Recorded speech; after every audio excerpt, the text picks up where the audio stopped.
Noswaith Sudaki Heno dwi'n mynd i siarad am newid hinsawdd. The natural beauty of our island and its incredible coastline serves as a constant reminder of the importance of the fight against climate change and of the need to protect our environment for future generations.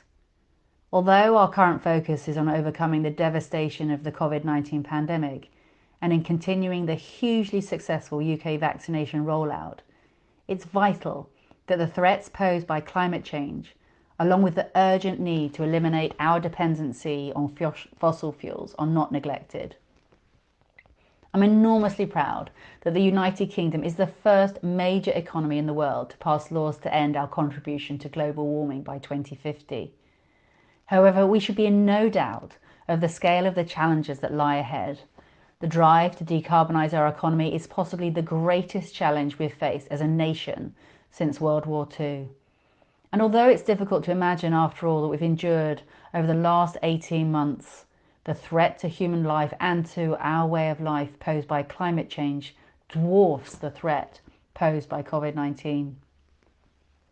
The scale of the myriad challenges that we face in decarbonising our economy are vast, but Wales, and our island in particular, can and will make an indispensable contribution in transitioning the UK away from a carbon-fuelled economy.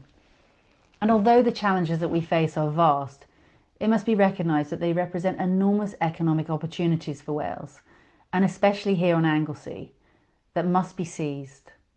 Anglesey stands on the brink of becoming a centre of excellence for green energy production. The main challenge presented by renewable energy, especially for us here in the UK, has historically been that of reliability, due mainly to our often unpredictable weather. And Benjamin Franklin famously stated that there are only two certainties in life, are death and taxes. However, as we all know on Anglesey, he made a major omission in his certainties, that of the tides, and two companies, Morlice and Monesto, are honing in on wave and tidal energy production, with innovative operations planned in the coastal waters off the island. Civil nuclear power production, with the reliability and capacity that it offers, is also key to our decarbonisation. And I'm delighted that the National Nuclear Laboratory has established an office in MSpark, and that the Department for Business, Energy and Industrial Strategy is looking at establishing the nuclear testbed, the thermal hydraulic facility here on Anglesey. And of course, it must be recognised that Wilvernerith offers the best nuclear power site in the UK, possibly the world. And developing technologies such as these will be a key component of our energy mix and in securing the reliability and energy production that we'll require. They'll also help to bring the new high-skilled jobs and economic prosperity that this island deserves and so urgently needs. Anglesey is already known as Energy Island, but in all honesty, it feels like we're treading water.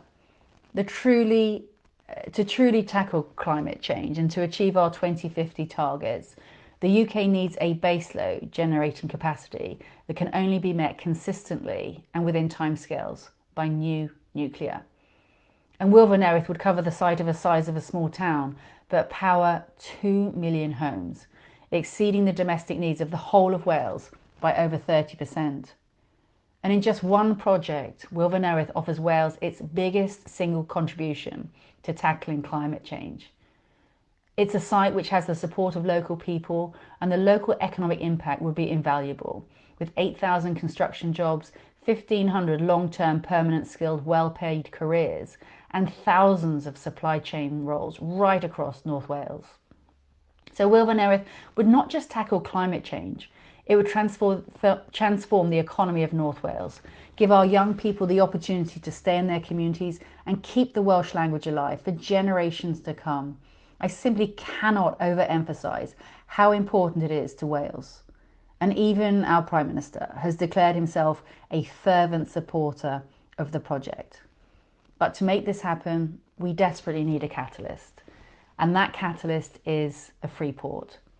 A free port would turbocharge Anglesey's energy island credentials and give Wales a step change in its route to net zero. In this year that we host COP26 and commit to building back better and greener, Let us take a stand and show the world that Wales and the UK are truly committed to climate change. Let us find a way to make Wyl Fy happen. We need the UK and Welsh governments to work together to bring a free port to Anglesey. Climate change is real, and we cannot afford to dither when we have hard targets to achieve. And every day we prevaricate is a day of more potentially irreversible damage to our fragile globe. Now is the time to cast aside our differences and work together for communities across Anglesey, throughout Wales and the UK and around the world. I receive regular complaints from constituencies about the poor communications infrastructure in many communities across our island. Substandard broadband and mobile coverage put Anglesey at a disadvantage because individuals cannot access services for personal, family, educational or business needs. And I've been working with a group led by Bangor University looking at broadband and mobile coverage on Anglesey to bid for improvement funding. And this week you should have received a leaflet from me asking for you to share your broadband experiences. The feedback I receive will help the team to map areas of most need on the island, and I encourage you to take part in this survey. Your personal experiences can help demonstrate local problems and increase our chance of obtaining funding to improve things.